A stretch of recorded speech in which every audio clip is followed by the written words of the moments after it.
Olá, sejam muito bem-vindos ao programa Capital Natural, que, como você está vendo, está de cara nova. Eu sou a Marina Machado e a partir de agora vou estar à frente do programa, debatendo o desenvolvimento sustentável e enfrentando o desafio de buscar caminhos e mostrar alternativas para uma sociedade mais bem-sucedida em todas as suas relações entre si e com o planeta. E nós vamos começar com um tema que, apesar de ter um nome complicado, está no centro de todas as mudanças que temos que começar a fazer para que consigamos realmente viver em mais harmonia com o planeta e principalmente proporcionar uma vida melhor para as pessoas. Vamos falar hoje da descarbonização da economia, ou seja, de como é possível transformarmos nossa economia numa economia de baixo carbono, ou em bom português, uma economia que não gaste e solte tanta fumaça preta na atmosfera. Conosco estão o professor Eduardo Assad, engenheiro agrônomo, professor do curso de mestrado em agronegócio da Fundação Getúlio Vargas e pesquisador da Embrapa desde 1987, além de membro do Comitê Científico do Painel Brasileiro de Mudanças Climáticas. E Carlos Rittel, doutor em Biologia Tropical e Recursos Naturais e secretário executivo do Observatório do Clima, rede de entidades da sociedade civil ligada ao Centro de Estudos em Sustentabilidade da Fundação Getúlio Vargas. Bom, eu queria começar perguntando para os dois, porque é uma palavra grande, descarbonização. O que significaria, o que significa descarbonização e como nós podemos pensar no futuro uma sociedade baseada em baixo carbono? Por favor, professor, comece. Vamos lá. Descarbonização é isso, é tirar o carbono de algum lugar, né? Tem dois caminhos, né? Quando você fala assim, agricultura de baixo carbono, é deserto, não tem carbono no solo, você não produz nada. Agora, quando você fala agricultura de baixa emissão de carbono, é a melhor agricultura do mundo, certo? É aquela agricultura que não emite carbono, que busca o seu equilíbrio, que tem uma relação, inclusive, de maior eficiência com a fotossíntese. Então, a gente tenta buscar alguma coisa mais equilibrada. Então, o que está acontecendo hoje? E aí eu fico bastante assustado, porque na época que eu estudei, 30 e poucos anos atrás, nós tínhamos uma concentração de CO2 na atmosfera, que está relacionado com esse carbono, o dióxido de carbono, de 330 partes por milhão. É muito pouco quando você olha os gases da atmosfera, é muito pouco. Só que de lá para todo mundo, mas isso não é nada, mas que efeito que isso vai fazer? De lá para cá, esse negócio saiu de 330 para 400, nós já estamos em 400 em 3 anos. Quando começou-se a falar em carbono na atmosfera, mais ou menos 1800 e pouco, 1800 e pouco. Nossa, data de tempo atrás. Essa coisa vem lá de trás, né? Nós falamos em 270 partes por milhões. Então, quando o homem começou a jogar essa fumaça que você falou na atmosfera, a gente começou a aumentar essa concentração. E essa concentração tem efeitos colaterais muito fortes, entre eles a alteração do equilíbrio no nosso sistema, que provoca então eventos extremos como seca, chuva, temperatura muito elevada, calores intensos, frios intensos, e isso vai descompensando tudo. Então, se a gente não voltar ao equilíbrio, nós estamos condenados. E aí, também para esclarecer para a população, quando a gente fala assim, vamos salvar o planeta, eu não estou preocupado em salvar o planeta não, porque o planeta está aí há bilhões de anos, nós é que estamos há 200 mil anos. Nós temos que salvar a gente. O planeta vai continuar. Se nós não descarbonizarmos essa atmosfera, essa quantidade de carbono que está aí, nós vamos ter muita dificuldade de chegar ao final do século. Carlos, eu queria saber de você se já temos aí exemplos pelo mundo de baixa emissão de carbono. É uma coisa ainda incipiente? Temos o que citar de boas ações? Em todas as áreas. O professor Eduardo Assad mencionou, por exemplo, no Brasil, quando começávamos a conversa, os esforços que tivemos ao longo dos últimos anos, dos últimos 10 anos, para a redução de desmatamento, em especial o desmatamento na Amazônia. A redução de emissões associadas ao desmatamento ela foi muito significativa, uma contribuição importante do Brasil para esses esforços. Ao mesmo tempo, a gente tem mundo afora e o Brasil, ao longo da sua história também, investiu em opções tecnológicas, em opções para geração de energia de fontes limpas. No Brasil nós temos o caso do etanol, super bem sucedido da cana-de-açúcar. O professor Eduardo pode falar com muito mais propriedade, inclusive. Mas que é um substituto a fontes fósseis de energia que geram muito mais emissões. Então, descarbonizar a economia também passa por essas escolhas. Nós temos investimentos hoje em novas fontes de energia, como a energia solar, avançando a passos muito rápidos mundo afora. A energia solar, que era uma energia que há 20 anos atrás era considerada economicamente muito pouco competitiva, é a energia cujos custos mais caem mundo afora. Então nós temos países desenvolvidos e em desenvolvimento investindo muito nessa fonte. Então, eu queria até te pedir para citar isso, porque, por exemplo, o Japão está para construir, a partir do ano que vem, a principal e maior planta de painéis solares sob a água. Eles vão utilizar um lago, isso é interessante, tem uma série de desafios até para esse material poder ficar sobre a água e resistir a tempestades, mas é um país que vem buscando formas alternativas de energia, visto que ele tem que importar boa parte das suas fontes energéticas. Queria saber outros exemplos que a gente pode citar de países que vêm tendo ações interessantes.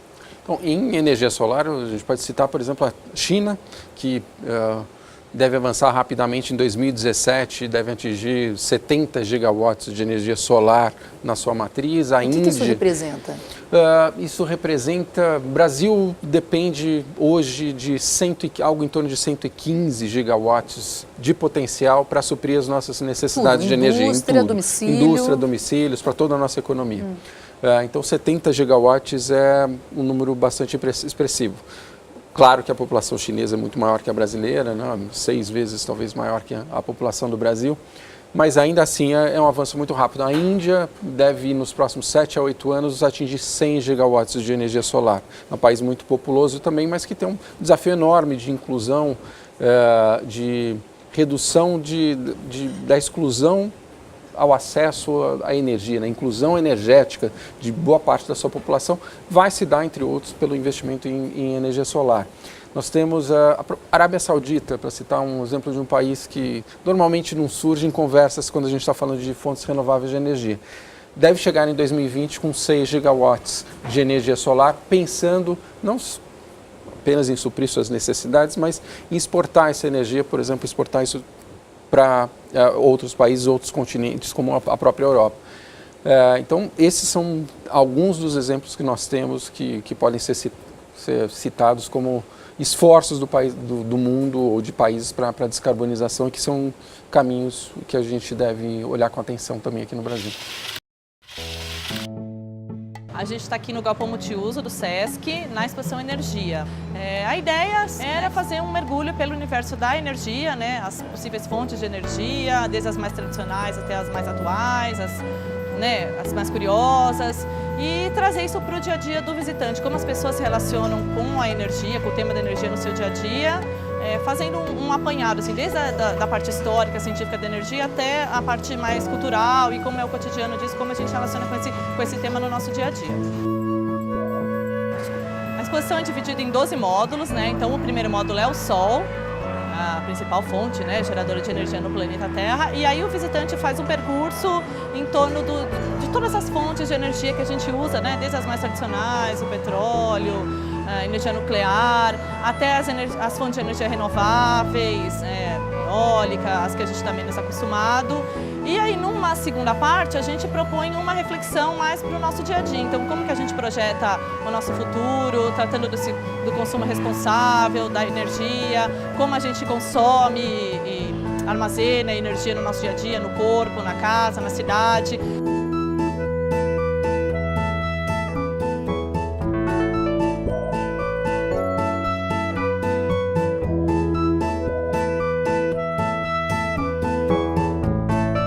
Pode manipular, a exposição é bem interativa, então quase todos os módulos têm botões, vídeos, né? É bem visual a exposição.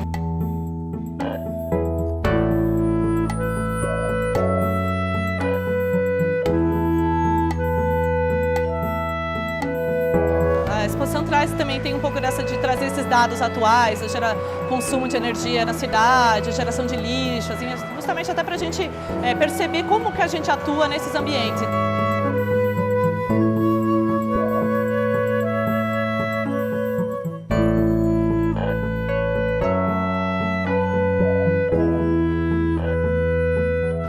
público-alvo, assim, são os escolares, né? Até pelo tema, a gente está recebendo bastante escolar.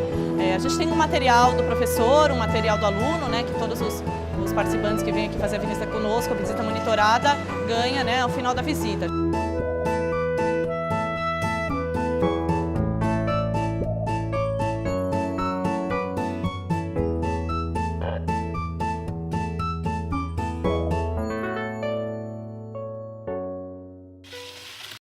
Já já a gente continua, porque nós vamos agora para o nosso primeiro intervalo, mas na volta continuaremos debatendo a economia de baixo carbono. Até já.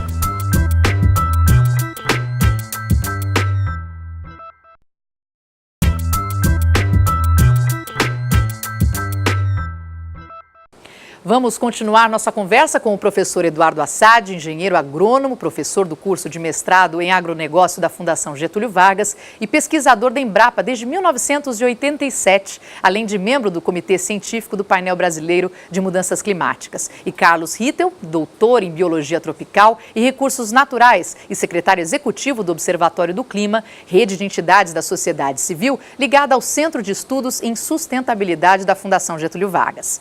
Eduardo, é possível crescer economicamente e caminhar com a descarbonização? Ou uma coisa não está muito atrelada à outra? Nossa, o mundo inteiro está buscando esse tipo de solução. Inclusive, com o tempo, vai ficar até mais barato, porque você... O que significa descarbonizar em alguns casos? Por exemplo, melhorar a eficiência dos motores. Na hora que você melhora... Continue lá com o seu combustível fóssil, mas melhore a eficiência dos motores. Ao fazer isso, você vai crescer descarbonizando. Você continua funcionando, mas descarbonizando, com menos emissão. O Carlos citou aqui, tem um exemplo muito interessante do Brasil. Como é que o Brasil tem sempre aquelas coisas interessantes, ele sai na frente, tem aquela visão e de repente some, perde o passo da história, né? A Alemanha, por exemplo, hoje é um dos países também que usa muita energia solar. Em 1980, o CNPq criou, o Ministério da Ciência e Tecnologia, criou na Paraíba um centro de estudos de energia solar, 1980. Qual que era a ideia? Ganharmos domínio e conhecimento nesse negócio para que a gente pudesse, naquela região lá que não tinha muita oferta de água, ou seja, energia hidráulica, crescer com a energia solar. E não aconteceu nada. Não aconteceu nada porque o próprio Ministério tem uma cultura de hidroeletricidade. Então, quando você falava no Ministério das Minas e Energia, vamos falar em energia solar, vocês são loucos, isso é muito caro. Sim, era muito caro em 1980, mas se nós tivéssemos investido em novos materiais, buscado coisas novas, feito isso, a gente teria, inclusive, um crescimento de uma indústria enorme. Hoje nós dependemos de painéis solares chineses, espanhóis. Porque não temos esse planejamento, uma preocupação com o que vem ao futuro? Abandona, é uma questão política, ela é política, abandona-se isso. Eu lembro que recentemente, num desses summits aí do etanol, nós estávamos numa mesa discutindo, tinha um representante do Ministério da Minas e Energia e 3 pessoas ligadas a diversas áreas. Eu estava no meio dessas 3 pessoas. Todos 3 defendendo outras fontes de energia. Tá? O único que defendia usina termoelétrica e a hidroeletricidade era o do Ministério das Minas e Energia. Eu falei, mas o senhor está na contramão da história. Como é que o senhor, representante do governo federal, vem falar uma coisa dessa aqui? Não é? Não pode, o senhor está sujando a matriz energética, ou seja, inclusive a energia hoje virou o segundo maior emissor de gás de efeito estufa por conta dessas termoelétricas. Nós reduzimos a nossa oferta de energia hidrelétrica por conta dessa falta de água e dos problemas que nós vamos ter esse ano, principalmente, e nós não nos preparamos para ter energias alternativas tendo energia solar, energia eólica e biomassa. Tem um cálculo feito aqui em São Paulo que a quantidade de biomassa que a gente deixa de usar para a cogeração de energia em bagaço de cana é uma Itaipu. É uma Itaipu, 17% do consumo da energia brasileira. Isso que o Carlos falou, dos 70 gigawatts da China, tá? 70 gigawatts são quase 4 Itaipu. É um negócio gigantesco. Quer dizer, nós temos um enorme potencial, principalmente nessa parte da biomassa, visto a agricultura que nós temos. Nós temos tudo para fazer isso. Nós temos tudo. O que falta é chegar e fazer. Vamos fazer. Boa vontade. Os Estados Unidos, com toda escamoteando a discussão, porque é um problema político grande lá dentro, entre republicano e os democratas, durante muito tempo esconderam a história. da mudança climática, até que o Obama falou claramente que ele ia ser o grande precursor dessa história de geração de energia no mundo. Eles começaram a melhorar a eficiência dos motores. E agora estão preocupadíssimos com essa melhora da eficiência e da descarbonização. Estão na frente surgindo como negócio. É um grande negócio. E nós temos aqui... vantagens comparativas. Exato, é impressionante. Nós temos aqui um pacote de carbono para colocar nesse negócio aí, tá? E precisamos saber como é que isso vai ser feito. Bom, aproveitando isso que você está dizendo, aí eu já passo para o Carlos, porque, por exemplo, temos a precificação do carbono, os créditos de carbono, e o Brasil hoje é um país que já tem uma diminuição da pobreza nos últimos 12, 15, 20 anos, vem tendo essa diminuição, um aumento da classe média e temos muito consumo, apesar do momento não tão feliz da nossa economia, mas qual é o caminho? Visto que tudo que aparentemente tem que ser feito requer um certo investimento, mas nós já temos já oneramos muito a indústria, já tem muita dificuldade, é tudo muito caro, já temos muitos impostos. Como fazer isso? Bom, primeiro a gente tem que começar a tratar mudanças climáticas e o desafio de redução de emissões como um tema de desenvolvimento. Muitas vezes é tratado como um tema de cunho e de caráter ambiental, quando não é. Mudanças climáticas são de fato o maior desafio ao desenvolvimento de todas as nações nesse século, né? E tem implicações para a questão da segurança hídrica, segurança energética, segurança alimentar. Então, é um assunto que passa por várias das necessidades básicas do ser humano, água, alimentos e energia, entre outros. A gente precisa começar a tratar esse assunto e trazer para o desenvolvimento de uma visão de longo prazo e dos nossos planos, do nosso planejamento de longo prazo, tratar esse tema com uma relevância muito maior. Não dá mais para ignorar ou para tratá-lo como um assunto de segunda ou terceira categoria. A gente está num momento de crise climática no mundo, de dificuldade com o abastecimento de águas em regiões como aqui em São Paulo, no Sudeste. Temos mais de 1000 municípios agora, nesse exato momento, em situação de emergência ou calamidade por falta de abastecimento de água, por dificuldade no abastecimento de água. Então a gente tem que começar a encarar isso como um desafio que vai permanecer durante muito tempo nas nossas vidas e sobre os quais a gente tem que agir com muita rapidez. E, de novo, a gente tem que, talvez, começar a desmistificar que investir em redução de emissões vai custar muito caro para a nossa economia. O que vai custar muito caro para a nossa economia é deixar para fazer as reduções de emissões necessárias lá na frente. A transição feita de maneira harmoniosa, permitindo que os agentes econômicos se ajustem, entre outros, utilizando mecanismos como precificação de carbono, vai permitir que a nossa economia se ajuste e se torne mais competitiva, se mantenha com alto grau de competitividade no futuro. Se a gente deixar para fazer essa transição nos diferentes setores, na indústria, na agricultura, no setor de energia, em todos os nossos setores, lá na frente o custo vai ser muito alto e esse custo vai levar à exclusão, perda de competitividade e provavelmente a falência e o fechamento de empresas, de indústrias ou de exclusão de agentes econômicos do mercado. Nós vamos agora para o nosso último intervalo, mas na volta continuaremos debatendo a economia de baixo carbono.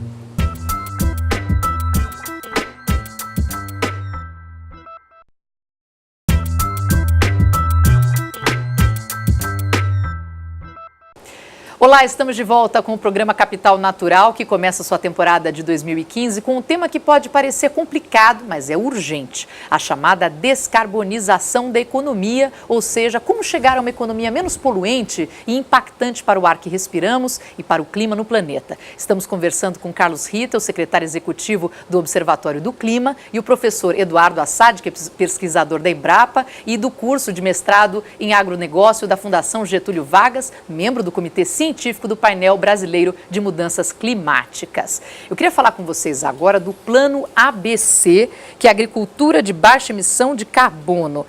Como é que são esses modelos propostos? Como é que isso está sendo colocado em prática? Bom, esse plano tem uma história interessante, porque quando o Brasil estava se preparando para ir para Copenhague, não tinha nada de agricultura nas propostas, nada.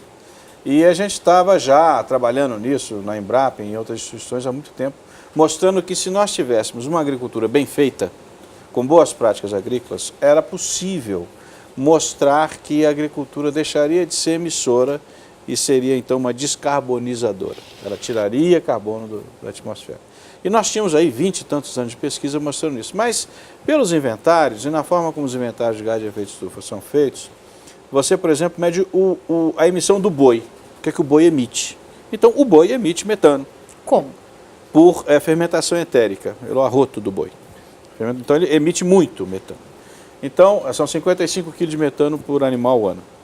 É um valor médio. Isso aí dá um valor, dá em torno de 1.800 kg de CO2 por cabeça, ano. Então, você soma por 200 milhões de cabeça, tal, faz as contas, vai dar lá um valor enorme de emissão.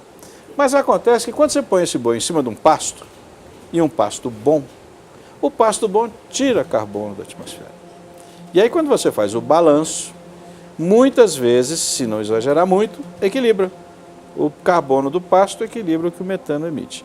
E foi mais ou menos com esse raciocínio que a gente começou a pegar diversas tecnologias e propusemos o Plano ABC, que consiste em recuperar pastos degradados, que emitem muito, introduzir com muita força a integração lavoura-pecuária, lavoura-pecuária-floresta, grão, pasto e árvore, fomentar mais a utilização do que a gente chama de fixação biológica de nitrogênio, que é tirar nitrogênio do ar com bactérias fixadoras. O Brasil é craque nesse negócio.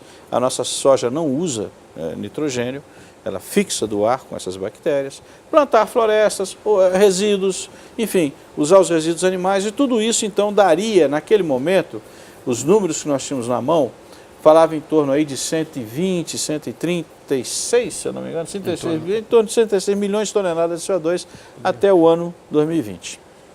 De lá para cá, nós continuamos. Aí o governo criou o Plano ABC, começou a pôr dinheiro nisso, 4 bilhões de reais por ano, é o valor que nós temos, 4 bilhões e meio, ainda não está na velocidade que nós gostaríamos que tivesse, é uma coisa nova, tem uma série de entraves de transferência de tecnologia para o agricultor entender isso, e como é que isso pode trazer benefícios para eles, e a gente está tentando também incorporar nesse plano os benefícios ambientais.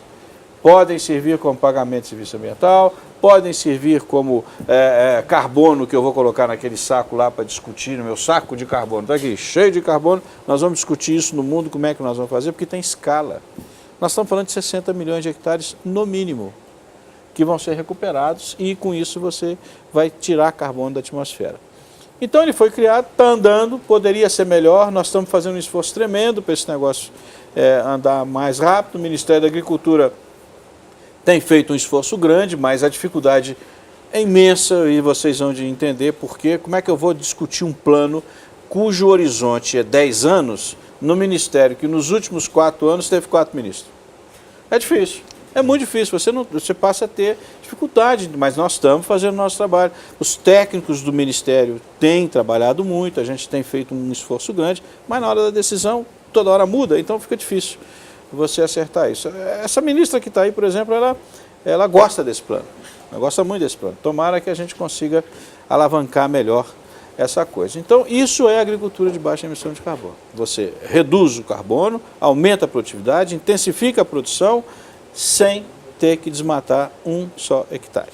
O que vocês vêm encontrando de dificuldade nessa conversa com os agricultores para a implantação disso? Primeiro é entender como é que funciona, porque plantar árvore, grão e ter gado ao mesmo tempo não é uma coisa fácil para um pecuarista que durante 500 anos fez a produção extensiva. Começa por aí. Mas os pecuaristas mais novos, já tem inclusive o grupo da pecuária sustentável, que entendeu esse negócio, está vendo que a coisa é boa, funciona, aumenta o que a gente chama de capacidade de suporte, e aí você melhora muito, mais boi por hectare com menos emissão. Seria mais ou menos essa a ideia. E melhor para os negócios. E muito melhor para o negócio, muito melhor para o negócio. E ainda tem, a gente não exagera muito nas contas, porque ainda sobra um pouquinho de carbono. A gente sempre sobe um pouquinho de carbono. Então, essa coisa está indo bem. Do ponto de vista conceitual, o Brasil tem treinado muita gente nesse sentido. Nós temos, no mínimo, 7 mil escritórios habilitados entre universidades, Embrapa, escritórios de extensão rural, sindicatos, habilitados para fazer essa transferência de tecnologia. Surge um problema. Qual? São 2 problemas, na verdade. Governança, quem que a gente obedece, e o segundo, sistema financeiro, que precisa ser mais célere. Eu não posso esperar um ano para aprovar um projeto desse nível. E essas coisas têm que ser mais sérias, tem que ser um mês, não pode ser um ano, tem que ser um mês. Então o sistema tem que andar rápido para poder fazer a coisa funcionar. Nós vamos chegar lá, a gente é paciente. Eu achei interessante porque eu li que o Plano ABC, ele disponibiliza e facilita com que esses avicultores, suinocultores, enfim, possam trabalhar com os dejetos dos animais e transformar em energia. Como é que Mas isso é verdade? Mas isso é muito antigo, é o famoso biodigestor. Esse negócio, você pega os dejetos animais, você confina isso numa campânula e ali você gera metano para a geração de energia. Esse negócio aquela cena do Mad Max, do Mel Gibson, que você utilizava as fezes do porco. É mais ou menos aquilo. Não é tão feio, não, né? Não, é tão bonito que está ligado na redistribuição de Itaipu. Exato. E isso é representativo como forma de energia? Vamos dizer que é emblemático, mas se não fosse assim, seria desastroso. Porque no momento que você joga os dejetos nos rios, primeiro, você está jogando coliforme fecal nos rios. Segundo, você está começando a acidificar essas águas. Essas águas, parte dela vai para a represa onde gera energia. Chega lá, você acidifica, você vai corroer as turbinas. Então, é caríssimo um negócio desse. Então, é muito mais fácil que as empresas de energia elétrica ajudem a me financiar. Aliás, quem colocou o aproveitamento de dejetos animais no Plano ABC foi o grupo de Itaipu, não foi nem a gente, não saiu da nossa cabeça, não foi a Embrapa. Eu não queria, eu achava, isso aí não vai dar em nada, é muito pouca coisa. Aí quando eles começaram a mostrar a importância disso periférica, eu falei assim, nossa, não pode deixar de entrar. Entendeu? Então é um negócio muito legal. Agora, por incrível que pareça, né, são as distorções regionais do Brasil. Qual é o estado brasileiro que mais pega recurso para isso? Minas Gerais. É o que menos joga dejeto que chega lá em Itaipu.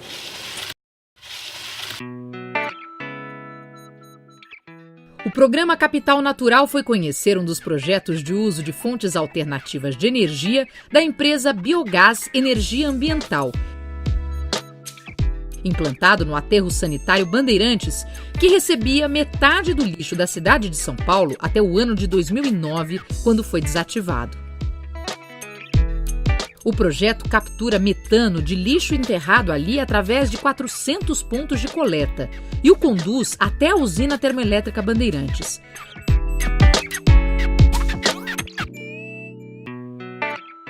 Os sopradores na porta da entrada da usina são, na verdade, grandes aspiradores, responsáveis pelo suprimento constante de gás para alimentar seus geradores.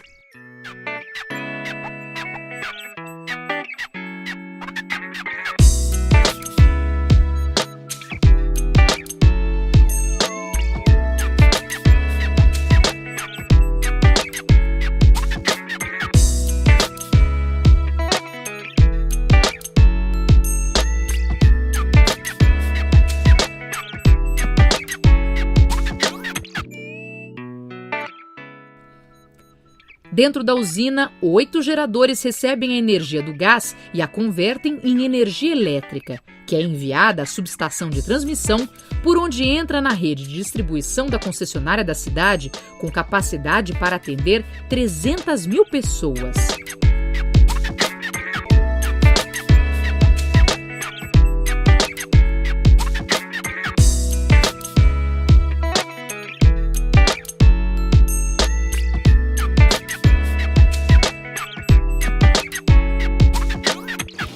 O programa desta semana vai ficando por aqui, mas na semana que vem vamos continuar essa conversa. Eu agradeço por hora a presença dos nossos 2 convidados, o professor Eduardo Assad, engenheiro agrônomo, professor do curso de mestrado em agronegócio da Fundação Getúlio Vargas e pesquisador da Embrapa desde 1987, além de membro do Comitê Científico do Painel Brasileiro de Mudanças Climáticas. E Carlos Rittel, doutor em Biologia Tropical e Recursos Naturais e secretário executivo do Observatório do Clima, rede de entidades da sociedade civil ligada ao Centro de Estudos em Sustentabilidade da Fundação Getúlio Vargas. E convido você a continuar conectado conosco. Acesse nossa página no Facebook. Eu sou Marina Machado e até o próximo programa.